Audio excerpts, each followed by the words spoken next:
Donc Congolais, ça compliqué. Il y a quelque chose et son contraire à la fois. On a le bas qui boue. Ceux qui malentendus, ils ont continué. Nazana 43 et quelques articles. Nous avons 3 sur d'autres. Nous avons parce que hommes sous ces années appellent très important que d'autres. Au moins, on est dans la chambre. Nous avons 2 mandats. Nous avons des jeunes qui ont voté dans l'église. Restauration des valeurs au cœur de la République. Et puis, Congolais, à l'Ingano qu'on a contre. Tant que longo lango. Et que le pays Moussouba Tchétché ango. Et qui est avancé. D'ici 2023, maman va comme belé, va autant la batata va dans les lots. Et comme il y a Mboka, 200, 300, 500 batutos dans la ville à Kinshasa. Est-ce que la différence ni nous autres ça na moi si à Mboka na moi si à ville?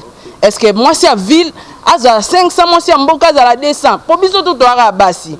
Désormais, maman nyonso o ceux qui louent l'équipe, bako benga na ndaku na bana akela la libana l'église, muto na kota boloko. Mabeni maman na sali. Tout quand de comme ça moi politicien en tant à comboter, à bala na Mujima il a $1 million. Arrêtez de suivre ce qui se dit dans les marchés. Lisez ce qui est écrit dans les textes. Ça dit d'autres 500 na liste à coutume mon panzi. Tout le monde liste à coutume te. Batso marché comme le marché boursier parce que Ariane babala qui est na 2000, Ariane Aza Mukuse, ngala Moula il faut abala na 3000 4000 comme concurrence. Ce qui fait que Bassi Belé et Loliba est comme il passe. Pour ceux qui imposent avec 500, 3000, la femme ne peut pas être mise à prix. Maman, est-ce que vous avez mis mon bilombe bozar, na kilo bozar nango, na beauté bozar nango, na obope sakabiso poto zao to zali poto. Bamso so bali bangote po na nini.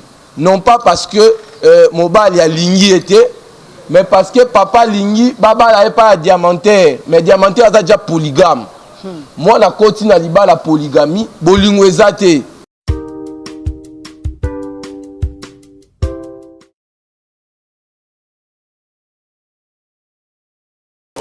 Alors, combien coûte la femme congolaise prix à moi si na Congo et la kande boni boni mbote na benyo so bazolanda biso mbote na benyo so bazolanda RM Live Télévision to le bela ki yango déjà parce que ba bruit ezo circuler ba bruit na ba bruit parce que honorable Daniel Mbao apesi yé assigérer loi na ye que moi si azala bongone na $500. Ba point de vue na biso za partager o ya lobby eloko mususu o ya biloko mususu kasi biso lelo na RM Live Télévision to sengi moko aya ko expliquer biso makambo yango eutaki wapi e banda ki ndenge nini akine ko proposer loi wana azwa mwasi na valeur te bandeko parce que to ça émission est tellement ébélé que ye moko a proposer que afin na ba maman a expliquer biso pour na nini de considération ya bongo nde lelo siko tozolanda awa na RM Live Télévision bo zapete bo le place mususu te bo sauter pe bo sauter vidéo te parce que azo expliquer biso ndenge nini autaki na loi wana autaki nango wapi pona nini proposition wana est-ce que zali avantageux pour la sociale est-ce que ça avantage pour na mwasi. Alors lelo yende a ko expliquer parce que ngala ko expliquer binote biso tozoyo ka ensemble na bino elongo to ba pourquoi proposition ya loi wana. Non, on a beaucoup de mingi d'invitation à mon Pessinga. Par contre, on a se sentir en sécurité. Pour nous, maman, pour la peste à biso moi. Maman, ça que mon kilier ça là. Sans la femme, il n'y a pas d'harmonie. Dans les amis qu'on a la pembe, il y a ba maman qui pembe la ba papa. Pour maman n'a pas ça lobiko. Na sepera nzembo ba benga ye ba kunda system ba mwana suka tata nzambe la dernière créature de Dieu o nzamba kela na mutima moko esika mobali miso funga migaya ye nzamba kitisi mikie esika zura mobali panzani ya nzamba bendi donc soroza devant bato abodi ya lolenge boye pourquoi pas se sentir que tu es béni soko linyo tumbo même la politique même na makambo église ba maman fo bandima so ba maman bandimi yote eloko moto yango ngala yelelo yango la yelelo elongo la maman mami Freebox kola qui ça a été proposition de loi langa ezo pesa valeur na ba maman peut-être ba maman mingi balandi ngaite pe ba maman mingi bazuta ko tanga ngaite bazoka ozo ama bazando et pas bilenge mibali yeyi mibali yo ba baby si proposition de loi oyo oza makambo belé ya malamu pour la ba maman pe pour na mboka.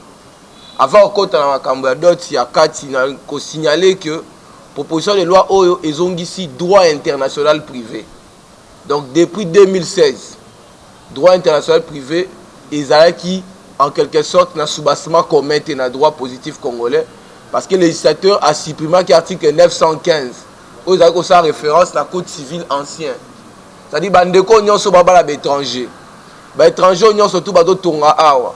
O ba sa ba transaction. O ba repesa misala. Ba droit civil na bango.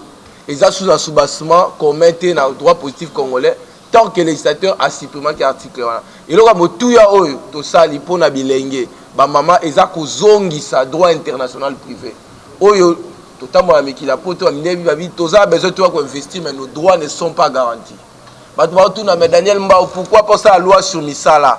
Mais Misala, on attend équilibrer le droit privé international. Oh, ils ont qui obstacle. Ils ont empêché Mindele pour investir. Alors que le pays n'a pas pays espace investissable, c'est déjà une innovation importante. Maintenant, quand tu as une innovation, Eza est belé surtout pour la maman. Ma maman est belé, les lots, bazoboa kabango libanda, son papa Koufi.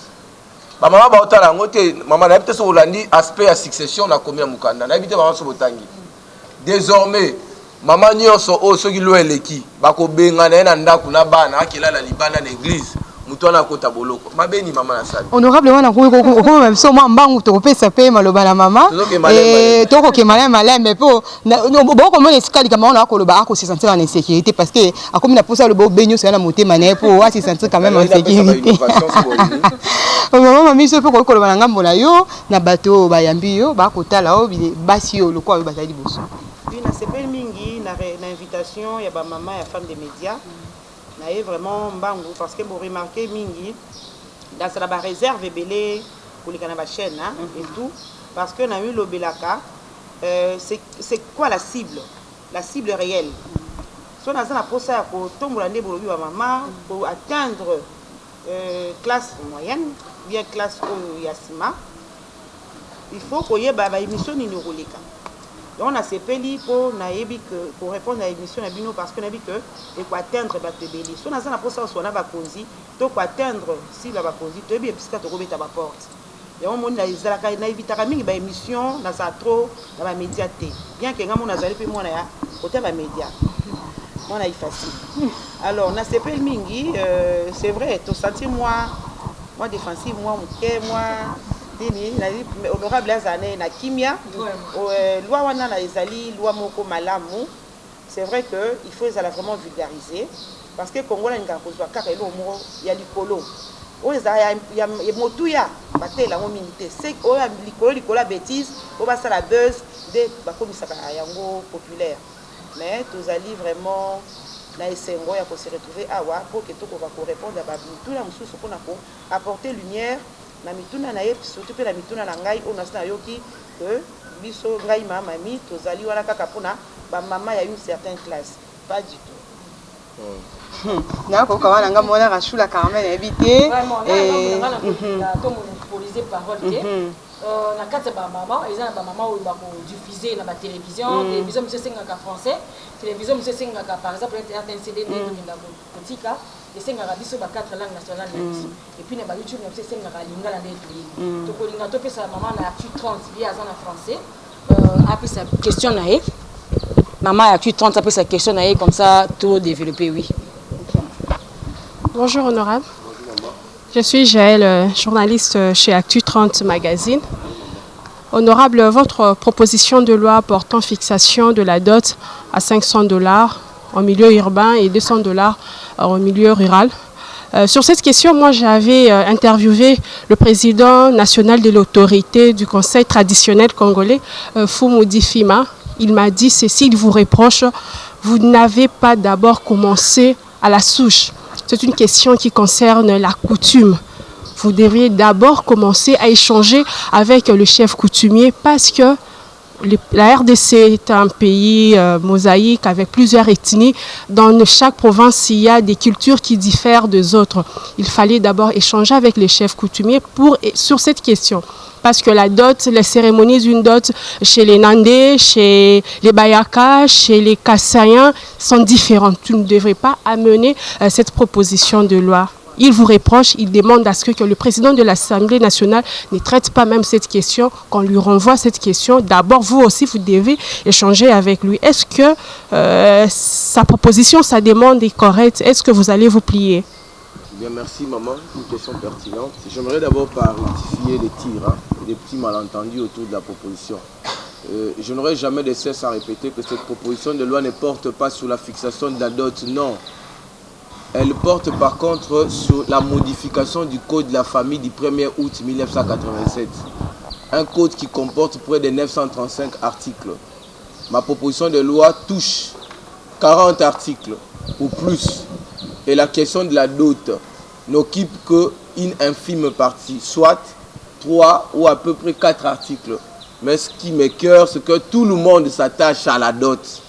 Alors qu'il y a des questions de succession, il y a des questions de régimes matrimoniaux, il y a des questions de libéralité, il y a des questions de fiançailles, il y a des questions des droits internationaux privés. Bon, je n'en veux pas à tout le monde.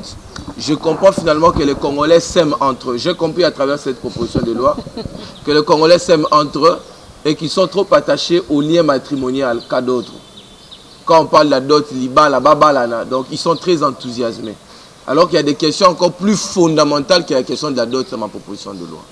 Bon, pour répondre rapidement à Foumoudi Fima, je voudrais dire à Foumoudi Fima qu'il n'a qu'à se référer à nos textes juridiques. Il y a la Constitution et le règlement intérieur de l'Assemblée nationale. Nulle part il est indiqué dans nos textes qu'un député national, lorsqu'il a une initiative parlementaire, il doit préalablement passer devant un chef coutumier. C'est inconstitutionnel. Ça n'existe pas. Le texte a été dûment déposé à l'Assemblée nationale. Il y a une procédure qui doit être suivie. La première des procédures, c'est qu'il y a un bureau d'études qui va examiner ces textes et va donner ses observations sur le plan technique. Et le bureau d'études peut recourir éventuellement aux techniciens. Et puis finalement, le texte va être envoyé en plénière en débat général. Et les députés vont débattre, parmi lesquels il y a aussi des chefs coutumiers. Il y a des députés chefs coutumiers. Et même quand le texte plus tard montrera au Sénat, il y a des chefs coutumiers qui sont cooptés au Sénat. Donc s'il veut débattre sur des questions de la famille, il n'a qu'à attendre la prochaine législature, qu'il aille en compétition, il va devenir parlementaire et il va faire des propositions, peut-être des modifications. Mais après cette étape, je suis rapporteur de la commission PAJ, donc la commission technique, la plus grande de l'Assemblée nationale, qui corrige, qui élabore et qui assainit les lois. Notre commission va faire un travail. Je crois que la commission va s'ouvrir à d'autres experts, professeurs d'université, ainsi de suite. Mais, d'ores déjà, je signale que cette proposition de loi s'arc-boute sur des riches travaux et abondants, si vous voulez bien, de la commission des réformes du droit congolais, mais en même temps sur les travaux préparatoires du Code de la famille de 87 et aussi bien de la modification de 2016. Donc, ne regardez pas fondamentalement cette question de la dot. C'est vrai qu'il y a un foisonnement culturel au Congo et qu'il n'y a pas de coutume nationale et transversale au Congo. La coutume est locale. Mais cette question de coutume est déjà réglée depuis 87 parce qu'il y a des questions qui étaient du ressort de la coutume, qui ont été prises en charge par la loi. Même la question de la succession. Dans nos coutumes, quand tu meurs, quand quelqu'un meurt, les biens sont transmissibles au groupe. Parce que l'homme n'appartient pas à lui-même, il appartient à sa famille, au clan, au groupe. La conception de groupalité, si vous voulez bien, ou de la communocratie. Les biens appartiennent à la communauté. Mais le code de la famille, ils n'ont pas consulté à 87 Foumoudi Fima. Lorsqu'on a réparti les successeurs en 3 catégories. Et même le code est allé plus loin pour donner 75% du lot de l'hérédité aux héritiers de la première catégorie. Ça, jusqu'aujourd'hui, beaucoup de chefs coutumiers, beaucoup de sorciers n'ont jamais accepté cette disposition. C'est ce qui fait qu'à chaque fois, lorsqu'on ouvre des successions, il y a des morts qui s'en suivent. Il y en a même qui bravent le code de la famille pour chasser la femme mariée et les enfants. C'est comme ça dans ma proposition, maman, je vous protège. Quiconque vient vous chasser, il est en prison. Est-ce que ce n'est pas une innovation, maman? Donc je pense que les gens, les Congolais, humblement, doivent apprendre à lire. Et si vous voulez bien encore une grande innovation que j'ai imposée, ça c'est même dans l'intérêt des mamans, Freebox Mamie et bien d'autres femmes. Désormais, la femme aussi peut fixer la résidence. En 2016, il y a eu un combat, on a reconnu la pleine capacité de la femme mariée. Parce que la femme mariée était soumise à l'autorisation de son mari. Elle ne peut pas, imaginez, une femme ne peut pas, quel que soit son niveau, docteur en droit, docteur en médecine, docteur en économie, elle ne peut pas entreprendre. sans l'autorisation préalable de son mari. Donc cette incise-là a été élaguée. Mais en 2000, maintenant avec ma proposition, je lui donne la possibilité de déterminer aussi les lieux de la résidence. Mais l'homme restant maître de la famille. Parce qu'il y a beaucoup d'hommes qui ont cassé, brisé les liens matrimoniaux parce que la femme a plus d'argent que lui. À la seule condition, voici la condition pour que la femme fixe, il faut qu'elle ait une rémunération 5 fois pondérée que celle de son mari. Je vais atterrir rapidement parce qu'on court après le temps. Je vais donner un exemple. Il y a une dame à l'intérieur, je parle parce qu'on va la connaître certainement, hein. Une dame qui était enseignante. Elle enseignait avec son mari au village. À l'époque, Gizenga Palou la ligne, comme candidate députée. À l'époque, les gens du Grand Band n'entendaient que la voix de Gizenga. Et la femme a été sans effort élue députée nationale. Et l'homme n'a pas voulu quitter Kikwiti pour suivre sa femme ici. Au motif que moi, ça l'andara moi cité. Et puis plus tard, cette femme-là devient première vice-présidente de l'Assemblée nationale. Elle a occupé le poste qu'occupe actuellement Kabound, avec tous les avantages que vous connaissez. Le cortège, ainsi de suite, l'homme n'a jamais supporté et les liens s'est éteints. Est-ce qu'il faut continuer dans cette logique-là? Vous travaillez ici, on vous mise quelque part. Cette dame, c'est une femme de valeur. C'est une femme brillante, c'est une femme intelligente. Elle peut rencontrer une opportunité qui dépasse celle de son mari. Il se pourrait que certains d'entre nous puissent avoir des maris modestes, un mari huissier mais têtu, qui ne veut pas suivre sa femme. Est-ce pas une innovation pour vous les mamans? Arrêtez de suivre ce qui se dit dans les marchés. Lisez ce qui est écrit dans les textes. Cette proposition de loi vous est avantageuse. Merci. Maman, il est balé. La linga la siko.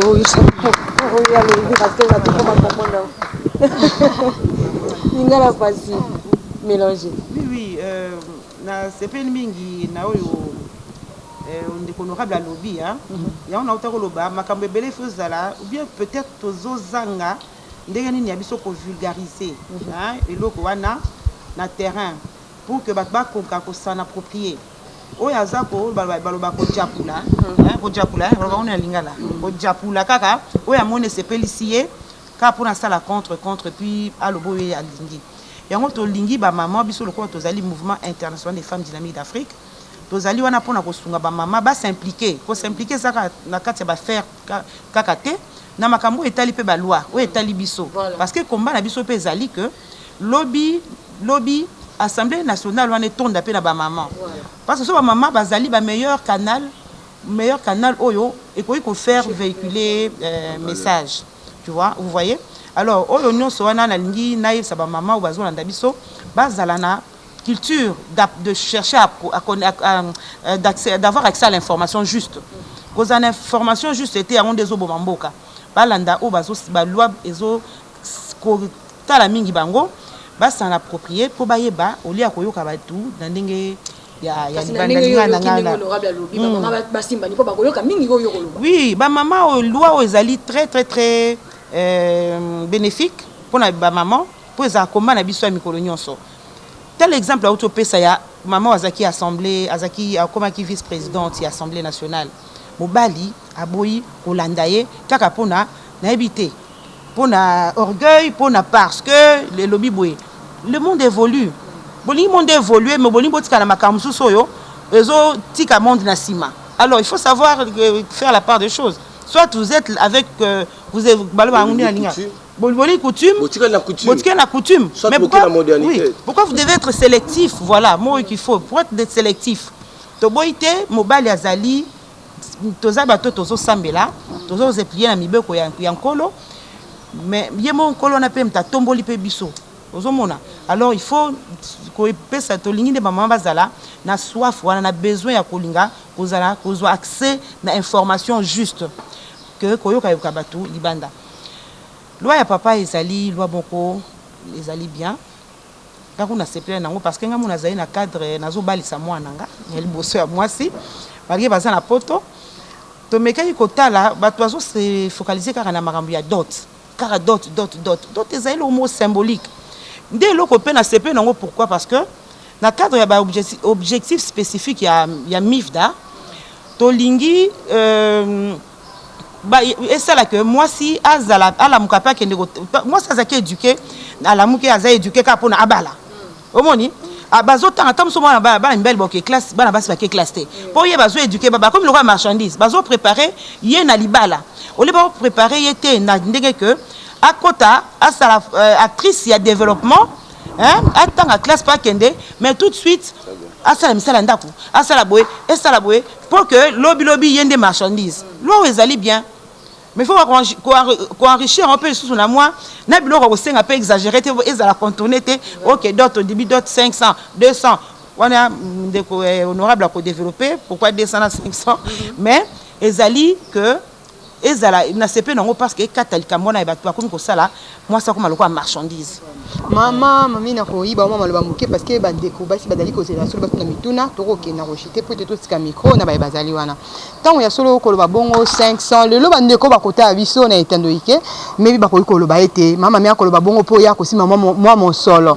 A ko senga 500 na moi mon solo ana bongo ko lambela ba bokilo ana bongo to mona ba bikolo mususu ba ko bala moi sineti bandeko na biso ya Équateur na ko pesa ba ngombo te tant na ko loba bongo na comment déjà bande kona biso bana sima sara to la badana sima to kopesa bango to komona bakoya wana ba ko senga lokese obi lokese o benga ngando mokie tango to koya bola mbela biso lokese tango to koya bola mbela biso nini babenga kango ngolo moseka tango to koya to koluko be nzombo oyo awuti na nini famille mobali ba ko senga lelo ba famille comme ba famille pauvre bola banko ba moko soko keya wana libongo so kopela ndi mutu moto. Tant ba ko senga bongo lelo ba parents ba koma ko vu situation ya mboka ba parents ba na moi misoloté mais tant ba ko mona moi bo fils na bango ko ya ana moi lo ne ba bité ba matisa mo lo boko po ete mbongo wana esunga bango kaka ba mona lenge kani ya ko embena ngo ba paya na ebité yo lokola maman wana pe okopesa so ki va mususu. Mais il faut faire la part des choses. Est-ce que d'autres yangonde d'abord il faut comprendre d'autres wana les années. Mon solo wana na ba bien te yo na linga politique o ngana koko bakisa na loi oyo ya ndeko honorable na zo apuyango pena ngolo bakisa que la famille et la famille de la femme et la famille de l'homme puissent se mettre ensemble pour organiser toutes ces manifestations. Pour nangai pour ezalate pourquoi est-ce que bino boko exiger ba bloc belé bien que la ndinga mboko na bino et puis la famille wana a dépensé plus. Moni, ils appellent quelque chose, hein? Ils appellent quelque chose, moko, oh, il fallait. Et quand ça moi, puis moi, il y a passé. Quand ça moi, pili. Donc voilà. Ce n'est pas, ils cause à la raison, oh, nous bossons la dot. Il faut la symbolique. Banco ban appelle quoi, bon, balia, on va couper, on va couper, bah, il m'a mis ticket lipé. Oui, parce que pour ça, maman tombe, pas côté là, maman. Mais ali fait, non, il y en a lobby, bisoto lingi. Lobby, mentalité na biso échangé. Ne soyons pas sélectifs.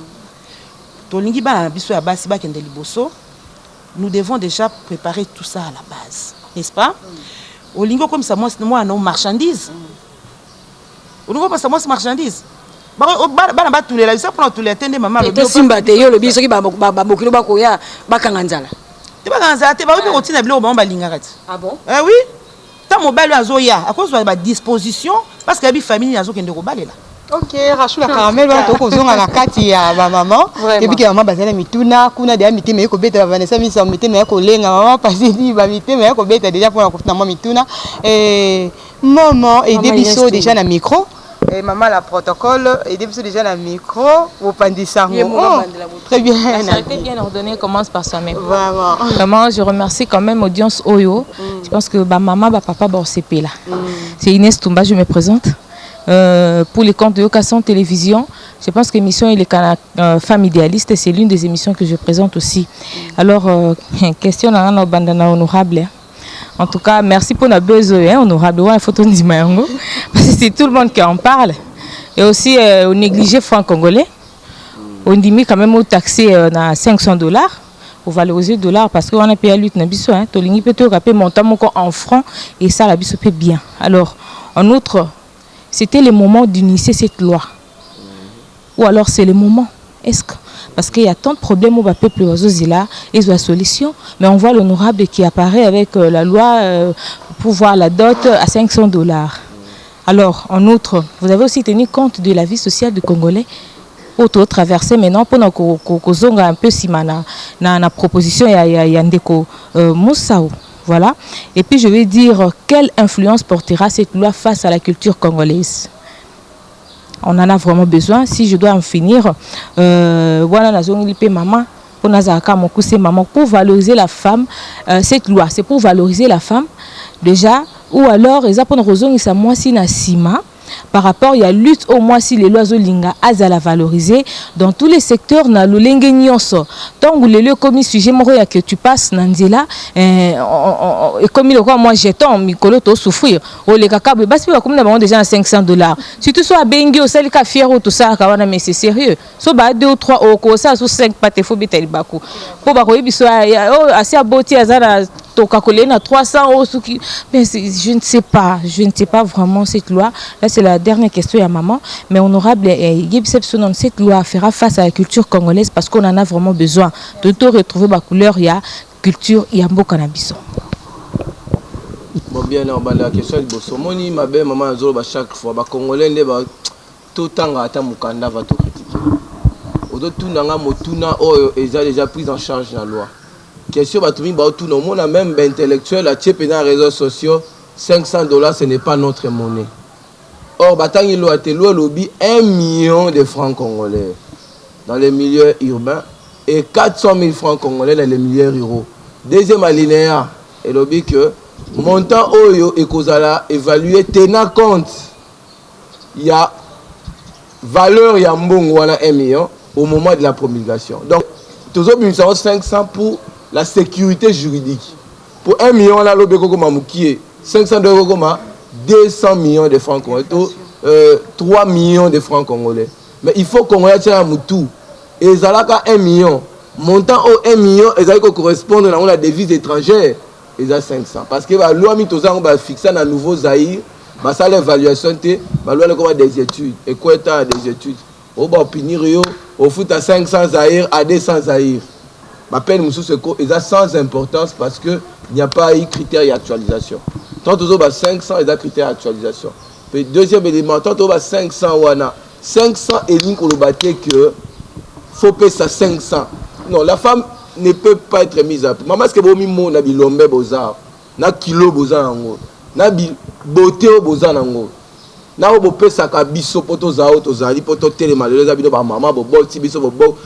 Écoutez, même qu'on lit à tous est-ce que moi si mon tout ya moi si bah quoi valeur on a bon oh 500 et ça valeur totale et ça en français valeur totale ça dit dot 500 na liste à coutume mon panzi tout le monde liste à coutume 500 na liste à coutume.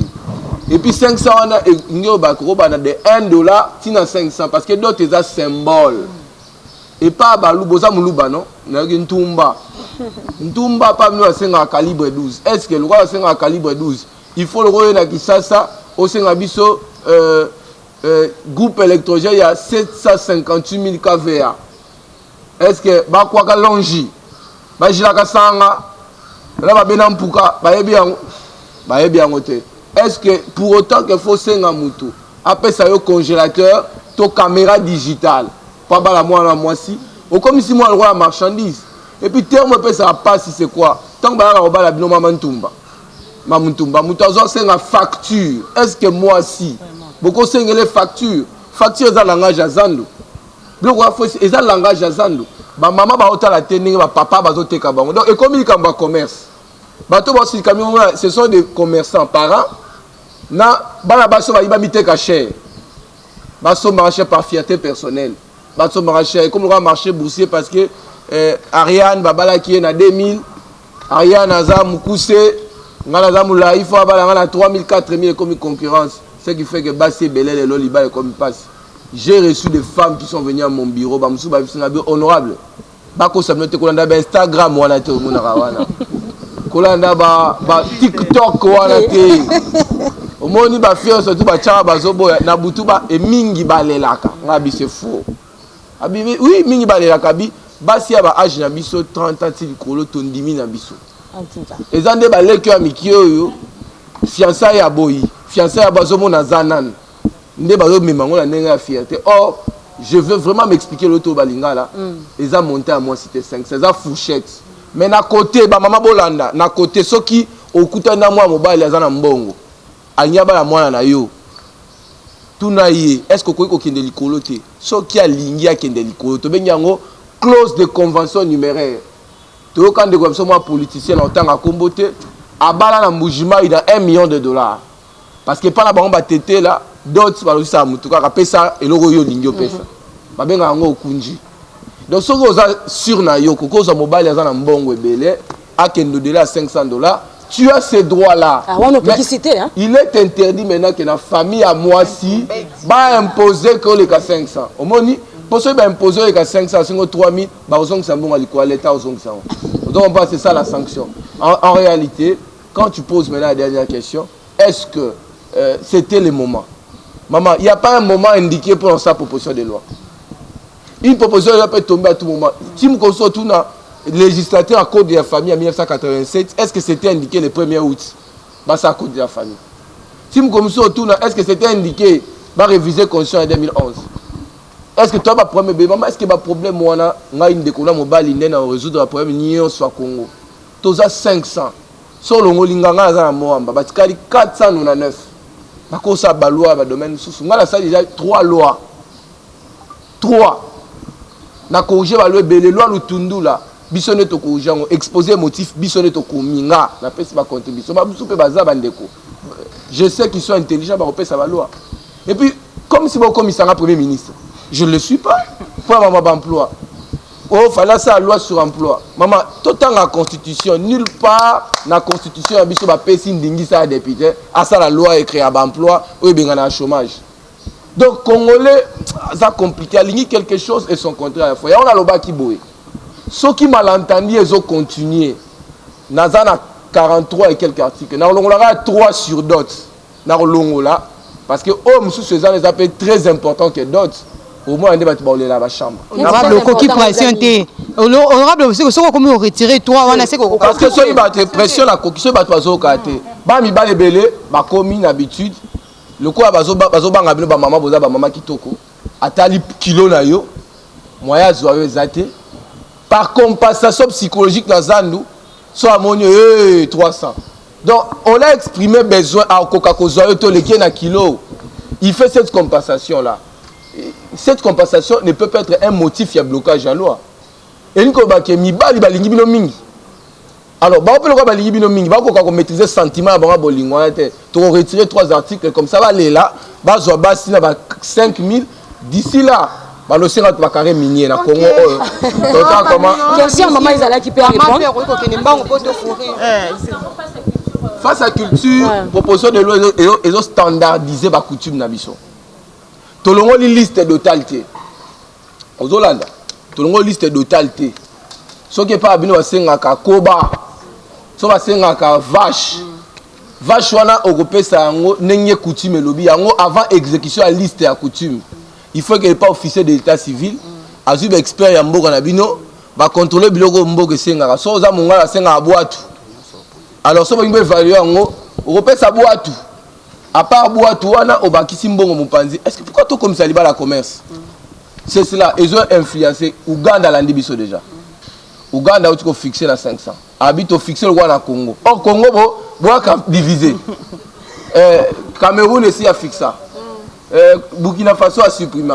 Afrique du Sud a vendu débat. Et puis Congolais, à l'ingénieur qu'on a contre. Tant que longo lango. Et que le pays Moussouba Tchétché ango. Et qui est avancé. Bon, d'ici 2023, maman va comme belé, va autant la batata va dans les lots. Vraiment, la maman m'a fait sa réponse. En même temps, tout aussi la journaliste et journaliste, c'est juste une question comment qu'on a moninga surtout azwa temps à poser question vraiment. Maman naza policier. Naza policier, excusez-moi. Bafuta anga $140, $200. Mukoni ni on a $3000 na bala moi sinangai. Entre temps, M Sutobo tapé déjà bana na kati. Bana na to tangisa bango to futa loyer, to futa dot. Ba benga de toute part surtout mibali bazolela. Papa, mususa benga singa moi si akufa. Atiki nga na bana. Il faut na boko la bana. Mais ce qu'on a kokobala ya sikate.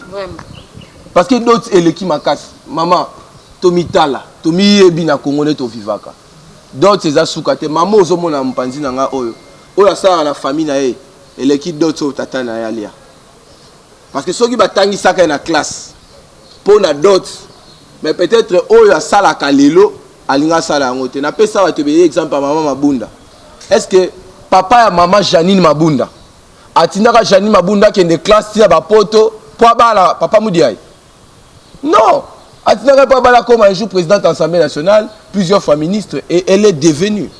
Tous ont investi pour bala biso ba si lobby ba compétir na ba mibali. Bo le kapé biso mo na maele. Mais elle m'a signé waka. Ce quand Zulu to balo libo na nzungu, tu perds conscience que aux arabes ma première de la classe et que Nzouzi aux arabes ma 12e de la classe. Mais après 20 ans Nzouzi a au balayo, Nzouzi a no pexao que ça musalate, Nzouzi a ni ko maltraité, au comme ko départ na Nzouzi. En réalité, ceux qui bazo qui on a Nzouzi, ba tchaki bi on a Vodacom, ba tchaki ordinateur à même poste tu es plus performant que Nzouzi. Peut-être que chef d'équipe ya Nzouzi. Pourquoi tu ko réduire vie là-bas? Pourquoi moi c'est à classe où la coquille qui donne la valeur totale, elle ne peut-elle pas contribuer à l'avancement de la société? Vous pensez? Même aspect droit international, vous pensez vraiment? Bolis ko luanine. So ba c'est une loi Chani. Oh, la loi politique. Ba c'est une loi électorale. Oh, la loi politique. Toni ba loi sociale. Ba pesi nos ko occasion pour discuter de ça ba wente. Botombo ki bobi ba député abiso et là on sort ça les athées. Maman Mami répond à Motuna. Bon, je pense que honorable Azali très clair dans ma campagne sur lobby. La question est à où maman lobby que nanzele komi soroleki bache boena boy. Ngala ko ba ka ba maman réponse pour ko sa bango ba ora ça on a zaki des marchandises. C'est la réponse à donner. Boka ça on que la zone des marchandises hein, ou quand c'est la zone des marchandises parce que je sais pas quoi compléter parce que l'honorable est très clair. La loi pesami ezali pour na bénéfice ya biso ba maman l'intérêt na biso ba maman parce que tozali ko bunda tongo midi pourquoi pour to koma to senga ba parité to koma pe ni chance égalité de chance et tout alors to s'en approprier to défendre to soutenir pour ba loi boye elika. OK, ça va ndeko Sarah. Oui, bonjour honorable, bonjour maman Mami. En fait, question nanga isa vraiment et pas honorable na lingina yeba vraiment. Obandi musala makambo ebele ndenge ndeko na biso moi sa uti koloba ya kosala ezali. Neti misala kosimba ba makambo susu social mais yo simbi plus mingi makambo etali ba couple. Osimbi côté coutume, osimbi côté ya basi ya mboka na basi oyo baza na kati ya ville. Likanisi wana eutelaki yo wapi ya kovanda o réfléchir que non pona makamba libala dot ninge za wana il faut basala ngo ezala $500 ide wana na zolinga na yeba na kota na réflexion na ya koyeba est-ce que yo moko ozali victime teke basalela yo liste moko ya mabe po ba liste mikolo oui ba liste mikolo to mona na ba canal plus abonnement inani peut-être yo zwango peut-être ozwa $5,000 na facture na yo yango wana tango koti mbala moko na kanda wana na en wana te il faudra 500 eza pe mabete nga nazo condamner te na osepela nango vraiment mais makamba kosala ezaki ebele posa nange ezaka idée wana concept eutaki wapi. Merci beaucoup. Et na kobakisa question moko ya muke ekomi o basi ya mboka 200 soki 300 biso 500 bato toza na ville ya Kinshasa. Est-ce que différence nini ozosala na mwasi ya mboka na mwasi ya ville? Est-ce que mwasi ya ville azala 500 mwasi ya mboka azala 200 po biso to toaka basi tamsu biso bato na ville makama be ochende elima na ndako mais yo che biso 500 bango 200 différence ni osali wana. Merci vraiment. Vraiment. En tout cas. Deux questions koto yo hein, toi ça deux questions après koto il faut le bien. OK, ça va. Bon, par rapport à l'Ikanissia, Olanda qui prophète Joël Francis Tatou. L'Ikanissia ou pas Nzambe. Je suis un homme d'église. Naba Lisaka. Naba la. Na Gérard ba couple. Na ba passeuse ba couple. Na Gérard ba frère célibataire. Na ba préoccupation à frère célibataire. Na pe ba sero bayaka. Sera Zuli bala qui m'église. Na ba sero bayaka pour na luka mabala na église. Donc zo mona mutoyer requête na ye libala. Azo lala na mabele. Libala. Mais ce que tout n'y est problème à libala OK musika papa tient liste moulai. Donc c'est Dieu qui m'a inspiré. Et tant que tu as une question, mais tu répondre à la Constitution, l'article 122, l'article 123, à limiter pouvoir à député. n'a constaté que tout comme depuis en plus maïele biso ba Congolais au fur et à mesure tout ça élection. Alors maïele la biso tinda biso peut temps la constitution. Bana lelo bo senga ba député que ça la pont. Bana lelo senga député ça fait ça misala. Molobeli na ke lobela couche sociale. Nga za deux mandats. Na ke lobela ba jeune au ba vota kinga na ba to église. Restauration des valeurs au cœur de la République. Vous avez battu la même base contre Babi Amibali. Nous avons battu la Libala parce que Libala est une famille, est un socle de développement. Ils ont une unité mon côté dans la société de base où ils produisent des citoyens comme Samboka. Ceux qui ont des millions, c'est parce que l'éducation est ratée à niveau de la couche à base. Bana minyo baba bakuluna bazo zokisabisa balabala baza mimi ba balle perdue parce que baboya ki papa pe sa dot compliqué atiki semence akimi bana wana pe bazo bima plus tard na ba succession ko kangisa bandeko ba kacho côté ka ba bien. Donc nazo tabo comprendre que Daniel Mbao, je suis professeur d'université, je ne peux pas amener un chiffon de papier devant l'Assemblée nationale. Donc moi quand je fais une proposition, je fais une projection sur 50 ans. Je veux connaître une société cohérente. On comprend que la proposition de loi au Kindumba peut diminuer. Parce que si on a 60%, Mibali a 40%. Mais Mibali a à peu près 7%. Pour eux, surtout à l'icolo, soit un bébé, à Mibali, soit un tata, le rôle à biso to balabala. Mais au bas un âge nubile, bas 7 à 9%. Mais ce que bas compliqué, bas en difficulté parce que vous tirez la bango, bas d'autres, il y a minene. Entre tabino, vous avez 60%. Ce qui fait que débordement de ça, que va vendre la mine à Bakapela, va vendre la mine à couloir Kimbuta, na Banyangwe, Mutumoko, Makangu Misatu. Donc, ceux qui va standardiser d'autres, va bien une standardisation. Et répond pas à la question, maman. Tu vas standardiser d'autres, Mutua Mutozala, na Mwasi naye, Mutua Mutozala, na Mobali naye. Non, et qu'on diminue Makasi. Tout est qu'on diminue. Parce que moi, si on a un sous Chibao, déjà ça continue. Bamsous wa bali bangote pour nanini. Non pas parce que Mobali a Lingui était, mais parce que papa Lingui, Baba n'avait pas diamantaire. Mais diamantaire a déjà polygame. Moi, la continue à liba la polygamie, Bolingwezate.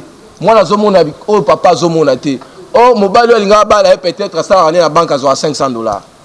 Et puis, quand Moussous, Baba Simsou Balobate, qui n'a pas Gomba, na kuta baka abali mobali mais ngumanda bisambo nandako parce que papa lingaki mbongo ebelé alingaki ba groupe électrogène ngumanda bimisa puis moi na tia comme un peu sirène likolo ya ba bien matériel. Non. Deuxième question na yozaki nini différence exacte na sepe nelo mama Freebox ba sa mboka kutu za bio vraiment parce que ba soko ane balé abimi baebi bablo bazolia penza biloko oyo mwasi asengeli alia. Différence ezakaka na niveau ya territorialité. Ici on ne vise pas dans un système to viser mwasité, to viser valeur totale en fonction à contexte économique. Boko sangate ba mama ke mbongo etambola ndemo awa na gungu. To awa masimanimba to mbongo etambola ndemo awa tina kati ya sima monedi tukuna. Et pas Benan Pouka. Non, ça dépend. Il y a des exceptions. Pesali, moi, si nous sommes dans un bon cas, dans un bon bébé, que le gars, moi, ça qui ça. Tout le monde va cadre, si nous sommes fermière. À ça, fermière, mon bal. Critères, critères liés à officier de l'état civil ou à célébrer. Na koloba on a décidé na ba la maman moko awa, ça dit que na célibataire, maman célibataire, mais ba mitera na mboka. Mais to na ça qui ça. Le quoi toke mboka. To le qui va mboka pe na mbongo. Mais tu es officier d'état civil ya mboka parce que mbongo kune zate mboka 20 na kena mboka mutazo senga mbongo ko kolobate tchanga mbongo ko honorable na po makasi na van nazo ba papa ni abi oko sunga ngai nzamba papa 10 minutes azo insister papa combien 12 000 francs 12 000 francs donc azo 10 minutes azo hésiter est-ce qu'on peut 12 000 francs parce que batouane ngwana tcheba au maximum il y a $500 et ça m'a belé ça moi cité maman. Donc, bon vulgarisant bien. 500 on les a ma belé, critères à ma belé, ils ont bali bosoté, ils ont rappelé la loi quand même, la loi est impôt. Il frappe pas comme mutute, il frappe pas comme ma belé. Ndaku moko ka botonya ngondenge moko na gombe, Otonya ndenge mona changu mais foot un peu ndenge mote. Ça va, merci beaucoup. Tozo deux personnes côté deux personnes kuna to ba qui en mutu moko. OK. Maman Adèle Kainda. Une femme brillante, intelligente. Aza ministre nini? Ministre d'État en charge nini? Ya portefeuille. Nde tozabo na ngongo toza mutu aleki mama wana na mosolo. Na ebité. Aza député le nga. Asa na za otale na TV non? Asa 3 législatures. Asa nani? Asa princesse. C'est-à-dire que beaucoup de gens mboka. Asa bana non? Bana ba vendre en États-Unis. Mais ba ya rappel na mboka kuna. So bali mo na mboka kuna ba na 200. Mais so o ba na kisasa wa, o ba na 500. Et nous ba te moi na wana ya maman Adèle Kainda. Asa moi si assez kulika moi ça kisasa. Batunaki si frappé Kabila na kinga kati ba le na 500. Bon équilibré ba que papa honorable Azali et puis maman pas Azali na ngambo wana. Honorable. Bonjour honorable. Maman pas Azali. OK. Bonjour maman Mani, bonjour honorable. Question nanga eza boé. Honorable, yo fixé dot ndenge batnos bayebi ke $500 baba la moisi mais to ke no exemple et comme ma polygamie parce que na $500 les amis bali musako ba pe basi 10 basi 20 abike nde azabo dot comme $500 na bala nanga basi nanga te belé ba chéri nanga nyonso na lingaka parce que na pesi no exemple boyebi église primitive ya pasteur Kassa bala basi 9 parce que na quatre église na a fixé montant aloba 100 000 francs koba la moisi akuna na kati ya église wana yango to mona ki azana basi ebele non na église primitive tellement polygamie ezali omona ba désordre moisi pe ba vendre sika moko est-ce que idée wana eza bien il y a $500 moi je trouve pour na ngai na sepe na idée wana TD2 batebele bazomi tuna babi chef de l'état poza muluba yango nde a soulever moi na milito ya honorable ko yebisa ke basi baba la bango na moins cher donc eke toucher tina chef de l'état likanisi na wezani par rapport na bon bien question bosobi rapidement kambu ya $500 bon mama polygamie nazanga mo pasteur naza monogame. Constitution sur l'article 40 est fixé le principe de la monogamie. Ce qui fait que même depuis 87, bigamie est interdit. C'est-à-dire qu'on ligne au bali na lemba, au gars au bali na limité. Mais alors mariage à l'herbe va dissoudre en anthésa interdite. Mais polygamie le gars va forme sous la forme polygynique, toute forme polyandrique. Il y a a décidé qu'il peut pénaliser peut-être au moins autant en raté babituna bomituna ba réponse de la carte et ça n'a pas ce moment les intellectuels même dans les réseaux sociaux ils lisent pas ba on a la rumeur que ce tunya polygamie 500 tout ça ba au ba la ndenge ni pendant polygamie mo pas à pénaliser au côté d'infraction non beba ils ont protégé ba maman ils ont ça promouvoir promotion ya basi chef de l'état Badou Félix Antoine Tshisekedi Azana na makambo te. Apparemment c'est comme si tu as annoncé la séparation des pouvoirs. Le président a un pouvoir exécutif. Comment il y a un pouvoir exécutif? Après qu'on influencer mon pouvoir législatif à ça la loi pour Azamuluba. Comment finga ou te balobi ninga za bonga tanksi ba no fele azela ba no tanksi fele ba futa ba 500. Non maman, beaucoup ni avec extrême moi. Tu n'as pas cet exemple. Surtout son ngala mokonza mboka. Avec tout le respect qu'on doit à mokonza mboka. Mokonza mboka bali maman la distinguée première dame qui est Inichi. Bashi, bashi ne basenga. Mais contexte so mokonzi na biso mboka ba ela ki maman to bi ke azaki na mokonzi mboka te. Mais ce qui peut ezaki excessif d'autres wana, je sais pas peut-être ceux qui sont basenga ki par exemple 50 vaches. Tout ça 50 vaches, est-ce que nga ba la distinguer première dame? Mais lelo oyo distinguer première dame azo sala pona mboka, na pona libota na ye. Est-ce que l'équipe d'autres pourquoi tu repères à toute chance tu pas comme le roi Bali le comme ministre tu beau c'est là Félix Tshisekedi Antoine son excellence ma bête il y a Tigibiso to ça musana biso soki bino moko moi je suis libéral bon moni que bon landa ba pays mususu to zolanda bino on va to ko lever ba disposition là mais bon là bandako merci beaucoup moi c'est Yasmine Sakou patronat Mon TV, question na honorable na maman na obanda na honorable. Honorable, tu es bien que makambu ya dot ezaka déjà réglementé par la loi. il y a des familles oyo ceux qui n'habitent se référer to ba tribu oyo ezara déjà bango pona bango mbongo ezala raté ndeti oyo balobaka ke tokopesa 3 vaches na moment oyo ye na likanisi ya dot $500 ba abolir yango to sala comment question nanga mususu ezali boye question nanga mususu ezali boye lokola yo oye na likanisi ya $500 bato o déjà bazwela bango ba facture avant ba senga déjà bambongo moko ya ebele lelo yo nanu bapesa ki yango te bakutani na ngonga o ya $500 kokoma na baboti wana bapesa bango $500 ba parents baboyi na likanisi nini ko pesa pona moto yo beau père na ye aboyi kozwa $500 po ye déjà asengaka 3000 wana nde ba question pas honorable na ye pas ya mama ozali mama oyo tali makambo ya komatisa mwasi makasi nini yo salaka kolongola mwasi moko azali na mombongo ya moke pona komatisa eto mayele nini yo pesaka bango pona evimbisa bango pe bakoma na ba classe moko ya likolo ba question nga yango wana na kozongela bino mbasi. Maman répond à la question mais faites au moins cet effort, nous courions derrière les temps moto la moto organiser question moko so on a deux questions c'est que moko eza ya maman moko eza honorable na binaza sûr que on se comprend. Qui va répondre? Maman oui ndenge ni na sala répondre ko matsa na Milda Boboni Milda ezali mouvement international des femmes dynamiques d'Afrique dont l'objectif est de sensibiliser la femme à s'impliquer dans la gestion de son pays, soit à travers l'entrepreneuriat ou soit à travers la politique.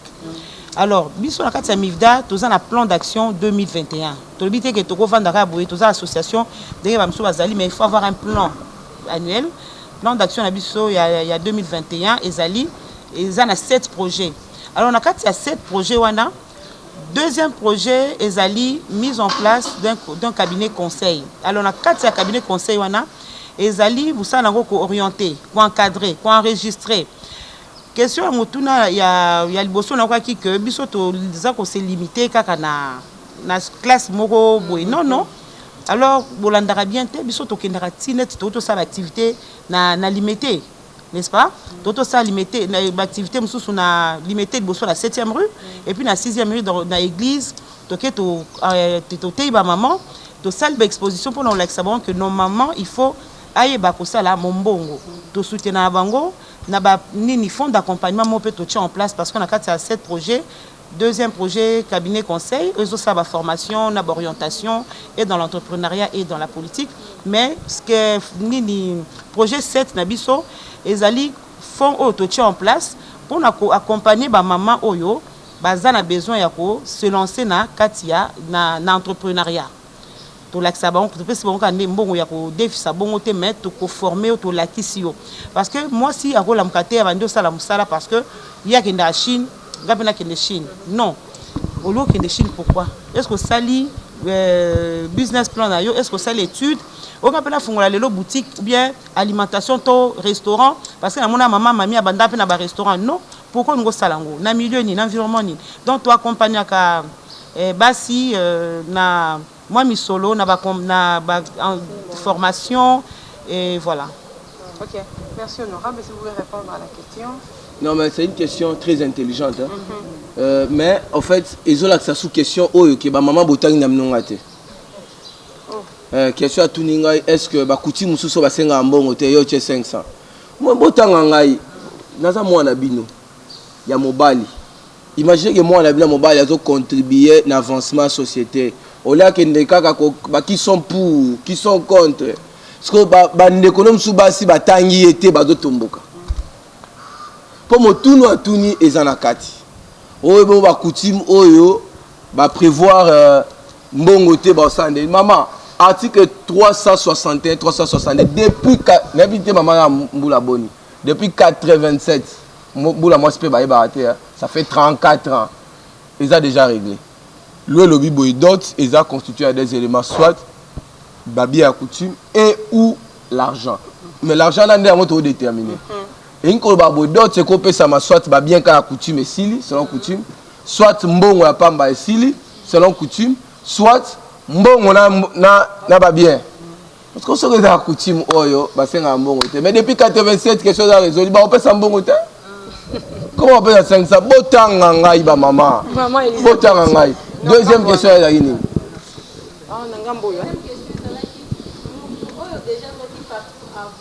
Non, mais loi est dans le promulgué. Moutou a vu facture si quoi, c'est 3000 pèse à 3000 là, papa. Si loi, bon, c'est mon collègue va promulguer. Bah, invité à Bazar Mituna, en tout cas, vous êtes là. Bah, Pandisa Baza, Nanzala Mituna, bah, poser, bon, pas, bah, Imboka. Voilà, namoni balang ebele le bamia main qui Congo balobiti. Muke tout bana ki Congo. Préoccupation non wana ki Congo te. Muke zo kuzaba tangu nge salaka loyai. Est-ce que nge yulaka ba batwanka kange vandi sabo besa quand même moi réunion mo si pidia ke muke zo sala pidia et muke zo tout ba pidia. Est-ce que vraiment bat bokabaka yon kimpila? Est-ce que vous considérez Batou? Deuxième question à maman Yokele. Quand vous avez interprété na lingala. Ok. Question à maman Yokele pidiaï. Maman, ngeke vanda na bataba moto. Ngeke vanda mimi na bataba moto. Est-ce que vraiment ngeke ça ba moi ba conseil par rapport ndeboke tambusa na nzila. Ba accident ke mingi, ba même bikana ba défaut. Nge sala moi ngolu yina ya ku solo na bo mais sukapana. OK. Honorable, je ne sais pas, on doit interpréter ou bien vous avez compris la question? OK, ça. Dans donc ça lingala non? Oui, pas de problème. Non, ben la tournée ba kulutu na salagi pe tout ya ba couture. Pardon, honorable, si bateau qui congoté maman mais ko tuna mutuna lobby était, est-ce que honorable avant ça la loi na a considéré quand même bateau bazali supérieur na yé topé a considéré qu'il encore aïe Le chef coutumier, le cabanani. Non mais en principe hein, droit na se permettre tenir que le chef coutumier pas contre sa loi. Donc national pas chef coutumier mususu. National ba à titre préventif. Mais na celui qui est spécialiste en droit civil. Parce que tu as un code civil ancien et ça là près de 100 ans. Au monde la salarié comme condition de fond. Un mariage commence à accoutumer si biso autobité tous ça dot parce qu'il y a beaucoup qu'on a biso. Na 87. Donc na consulter maman merci. Maman batuni maman la kayo chaque jeudi au sangala kana ba wewa ozoko pesa bango ba nani o conscientiser bango pour tout le monde ba bi ebele na nzela. Oui. Kasi et puis bango bazara cible hein soki likambo ya lilamboka bazora bango au moins la wewa to mano kansa ki bazara ka bato de pesa nzoka lelo MLC ya mona mboka Jean Pierre Bemba to monaka tala bango ba wewe bele na sima Martin Fayulu to moni pe tala bango bele na sima en tout cas ezaka ba wewa de pesa. Et voilà, nous avons encore Sabino que Tozali, une ASBEL, le droit congolais. Au Tolobaki, Toroui, Kozala, Kosa et Maramde, on a des photos à un programme, tous un plan d'action 2021 à Bisso. Oh, il y a 4, il y a 7 projets. Tozali, puis un projet 5. Il y a éducation à la citoyenneté. Tobandina, on a formation, sensibilisation, formation, recyclage et valorisation des chauffeurs taxi moto, communément appelés WEWA. Alors, l'ikanisation est yaki parce que tu constates qu'il y a une histoire, il y a un mot qu'on a biso, AZAPFD, femme dynamique, dans le cadre de ce mouvement, a un problème civil, Sylvie, Sylvie, Manitech, ou a un problème, à moi c'est indien, ou a un problème, et tout. Dès le macanci, non, nous pouvons aussi contribuer à la sensibilisation de cette catégorie de personnes. Il y a eu des pescades, on pensait que Bazaki vraiment organisé, que Bazaki n'a pas d'association de Tozaki. Au départ, nous avons approché ces différentes associations, mais au fait, les alliés association il y a combo. Alors, bisous te koloba non, bisous moko to sala to kita la terrain, to identifier bango to sala la fiche d'enregistrement, to ko pesa ba makanisi ya ko ya ko formation chaque jeudi na stade Vélodrome avec l'accompagnement de la CNPR, Commission nationale pour la prévention routière. Oyezo pesa bango code de la route, pour na koyeba okumba bien. Et puis CCM oye accompagner biso na sensibilisation sur le changement de mentalité et biso moko na ndenge na biso to pesa ba mateya sur l'éducation financière parce que baza pena nous ba entrepreneurs. Mais les autres les cabinets et l'équipe très bien to sensibiliser bango soki bomoni parce que commune liya Kitambo ezali commune pilote auto bandi kuna pour voir comment ça allait répondre. Au début c'était vraiment difficile, bazaki koya ebele ko garder bango pendant 1 heure du temps, c'était vraiment compliqué, mais quand même to évoluer na bango pendant 2 mois bango bakozwa brevet na bango le 12 awa bazali oyo batangi bazwi pe formation bien mpona koformer baninga sur terrain et puis soki boremarke mikolo na kitambo soki boleki na baparking bomona que même leur façon de stationner bamoto na bango échanger ils stationnent en créneau soki bomoni parking mo bato chauffeur taxi moto batie ni na bango bien wana bazali bao bazui formation et pas na biso sur la conduite sur comment se comporter parce que ezali ka pona bango te ezali na mo pona bien na biso c'était un danger et nous avons continué avec la commune de Kitambo mais to continuer pe na ba bosunga biso mutuna moko parce que to komi ko kena ko chiter déjà et mutuna moko maman Julie ça le ban Swahili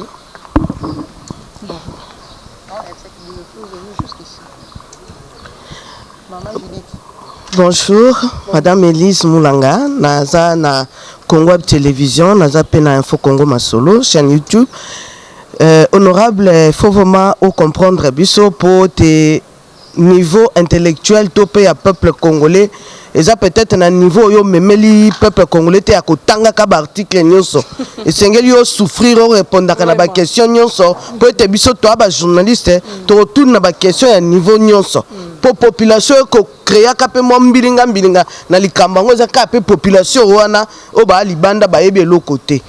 Ngai na kokende mo libanda ya makambo to lobelaka to kotika la kana makambo dot te ngana rotuna likambo yo souligner biso awa ke tozana ba article belé ngana kolobela en tant que moi na éthique pe na kolobela na likambo ya succession papa atiki succession bona habité soko a juriste pour na kopesa ta moi ya noana papa atiki succession atiki ya ye testament to pa atiki testament te kasi na testament na ye bana pe moi si baza marginalisé mais bandima situation en tamulaï et comme après autant d'années ba comme comment que bazo souffrir tamulaï bango bazo bénéficier de loko tata na bangote et sengeli ba sala ndenge nini na situation wana est-ce que zalaka na tamoko rekite tamoko ebongi samate ke soki bo réclamer droit na binote pendant autant de temps et tikali obebongo to pe famille ko tikala ka ko bénéficier bongo sans que ko kanisa bana to pe mwasi. Oh, ma question d'être toujours Lucas. Parce que tu touchais matière à succession. Bon, maman, en principe, dans matière à succession, tant oyo que oyo exercer action, ce que exercer qui en principe, mukolo yo au sengel ami, kusa l'action, kusa l'action. C'est vrai, la droite la prescription, surtout bien la prescription trentenaire. Faut 30 ans les cas, 30 ans les qui. On va exercer sous le droit à la terre. Mais attention, pour les biens immeubles, où ils ont couvert le certificat d'enregistrement, prescription est inopérante à 30 ans parce que certificat est allé. Combien ils ont un certificat? À poursuivre, maman, Tina Liwana Ye, maman Nakima Congo Akufa, pour rentrer le colo, il semble que ça la faux. Au moment où on va la succession, je suis en train de loi qui pète. Si quoi première loi aux années ils ont encadré pénalement batu oh non surtout ba ko bimisa bana na mwasi eza maman fundité eza ba fundité l'état soki ayo ki ke tata le ki ayaki ko bengana bakangi vraiment eza lupango mo bangangi ba tekela client na mombo na de bonhomme moi nazo ba ka okota lupango na bango moko abanga papa leki po ba utiko lia ya na kala minute donc moi nazo vendre bikok et pas ba voisin. Parce que papa qui a relié tout ça, c'est une question fondamentale. Il y a une réponse à la question à maman, est-ce qu'il y avait pourquoi tu as le temps? Mais il y a des problèmes de succession. Si le problème de la dot ne vous intéresse pas, intéressez-vous au problème de la succession. Si le problème de la succession ne vous intéresse pas maintenant, intéressez-vous, vous les hommes d'affaires, femmes d'affaires, intéressez-vous au droit international privé. N'est-ce pas chinois qui va investir, n'est-ce pas japonais, indien, droit civil. Soro bali endi akufi awa next monsieur Jamal na akashwa akufi ba immeuble monsieur Jamal procédure ni to sala pour to fongola la succession ezala soutien na droit congolais mais loi o ezongisi yango ce qui fait que ba étranger musu bazo boya otunye tozo bozo etina Congo pani so ina sombi kuna est-ce que ba droit civil na ngeza garantie bozo kipe yango te mama ba résidence ba maman fixer résidence bozo kipe la mina yango te mais en conclusion, je crois que Torom Nata Souka n'a constaté une chose et c'est bien. Proposition de loi et l'accent deux choses. La première, c'est que les Congolais, depuis après Constitution, le document le plus précieux, c'est le code de la famille. Kemboka po bonga, et bonga la Constitution karaté, et bonga le code de la famille. Famille, disparition, Moutoussoura Bungia, sali 6 mois, que Nalunda, sala 3 ans. Il y a des successeurs qui souffrent comme ça, Babia, Akoufa Bombe et Beta Nalunda. Mais bon, moi, après 10 ans, Bimi, Babia, bon, je rentre sur le Kabola Kiango. Et ça, à cause de la famille. Au conseil fiancé, 10 ans, au Sundolier, action en perte de chance. Depuis 87, et ça, à cause de la famille. Donc, deux choses à constater. Proposition de loi, si possibilité à Congolais, battant à code, botant à bien. Et puis, deuxième élément à découvrir que les Congolais ont un basi kitoko. Maman Abisso Baza, basi kitoko. Pourquoi basi kitoko? Parce que papa Abisso balela bango fort.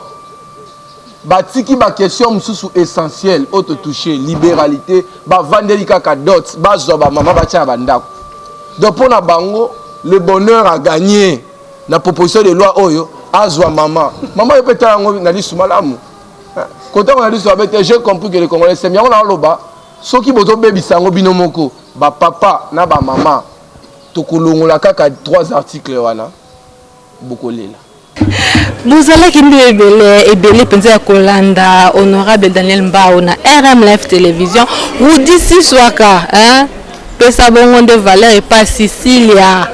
Motema ya kudi efande pas Cecilia ndeko ya Jessica Kasongo, la femme de l'homme, moi si Nzambe, moi si ya bato ya 3 fois boss Jano Bamba na monde bongo pe kuna na Egypte Rudi tu sois kazala ki pe wana pona kolanda biso motema ya Cecilia ndeko ya Golden Boy Amonda, la famille Amonda na pesi binombote na pesi pe mbote na benyoso balandi biso na pesi mbote na Patrick Mateba depuis États-Unis na pesi mbote bongo na Suna Sona parce que ye azanga kakotala biso te na RM Live Télévision bolandi bongo honorable Daniel Mbao oyo azalaki pe ye mokote azalaki na mami Fibox ye pe azalaki wana pona kopesa biso explication éclaircissement na mwasi na société Daniel Mbao honorable a expliqué biso que ye akitisi mwasi valeur te na banzi te tolandi biso nyonso ensemble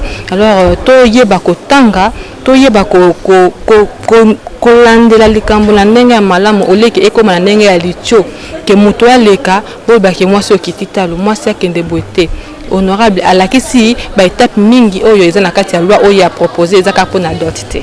Alors vous allez qui vraiment ébélé à kolanda RM Live l'énergie de la presse a bozani bongo te légende Orzi X Néance et pas wapi pas zali pe andaka pe patuna ki mituna na malgré batu bazalaki tellement ébélé que tozu occasion te ya ko tuna mituna na biso auto préparer ki pona honorable kasi occasion et ko zama lisusu mbala sima tukutani bongo mbala sima tukutani mbala sima au revoir.